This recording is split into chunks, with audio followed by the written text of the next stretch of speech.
आज मैं आपको लॉज ऑफ एक्सपोनेंट पढ़ाने जा रहा हूँ, आपको ध्यान देना है, ठीक है। बड़ा इजी है, बस समझना। तो लॉज ऑफ एक्सपोनेंट का पहला लॉ क्या है कि कोई भी नंबर हो उसके ऊपर अगर पावर 0 हो तो उसका वैल्यू क्या हो जाएगा 1। चाहे वो कितना भी बड़ा नंबर हो या कितना भी छोटा नंबर हो, यदि पावर 0 तो वैल्यू 1।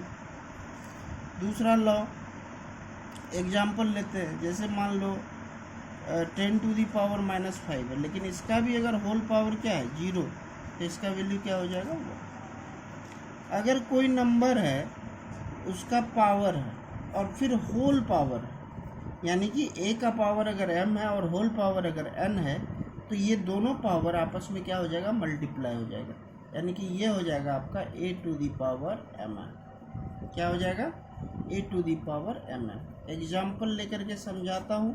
जैसे 2 का पावर 5 है और होल पावर 3 है, तो दोनों पावर आपस में मल्टीप्लाई हो जाएगा, ये हो जाएगा 2 टू दी पावर 15। तीसरा लॉ है कि अगर बेस सेम हो, जैसे a to the power m है into a to the power n, दोनों ही का बेस क्या है, सेम है, बेस क्या है a है, लेकिन दोनों का पावर क्या है, डिफरेंट है, और दोनों के बीच में जो रिलेशन है वो किसका है, मल्टीप्लाई का है। तो ऐसी कंडीशन में पावर क्या होगा, ऐड हो जाएगा, ये हो जाएगा a to the power m plus n। अब फिर इसके लिए भी एक एग्जांपल के साथ मैं आपको बता दूं। जैसे 2 का पावर 3 है और 2 का पावर 5 है, तो ये हो जाएगा 2 का पावर 8, क्योंकि पावर क्या होगा, ऐड होगा। चौथा लॉ है एक्सपोनेंट। एक्सपोनेंट का मतलब ही होता है ऐसा नंबर जो बेस और पावर के फॉर्म में, तो मैं उसी के बारे में आपको बता रहा हूँ।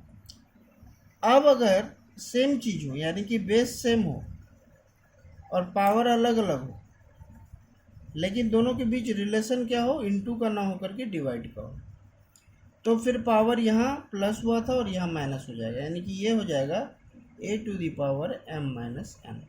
फिर इसके लिए एग्जांपल ले रहा हूँ मैं। जैसे मान लो 2 का पावर 5 है और डिवाइड बाय 2 का पावर -1, तो आपको पता है कि क्या हो जाएगा, माइनस होगा, तो माइनस माइनस प्लस हो जाएगा, यानी कि 2 का पावर हो जाएगा 6। कैसे 6 हुआ, क्योंकि यहाँ माइनस आएगा और एक माइनस पहले से है, तो माइनस माइनस क्या हो गया, प्लस, तो 5 और 1 6। इसके बाद पांचवा लॉज में आते हैं कि यदि, अब उल्टा लेते हैं इसका, यानी कि पावर सेम और बेस अलग अलग हो। मान लो a to the power m हो into a to the power b to the power vm हो, यानी कि यहाँ क्या है कि पावर सेम है और बेस डिफरेंट है। तो ऐसे कंडीशन में आप इसको लिख सकते हैं a इंटू बी का होल पावर m। एग्जाम्पल इसकी भी ले रहा हूँ। 2 का पावर 5 है और 3 का भी पावर क्या है, 5, तो ये हो जाएगा 2 इंटू 3 का पावर 5, यानी कि 3 2 जा 6 का power 5।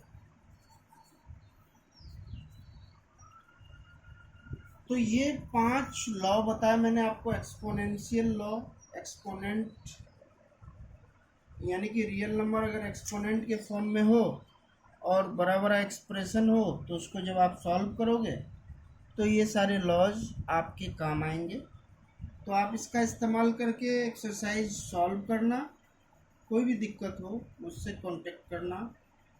Be happy and keep your studies continue.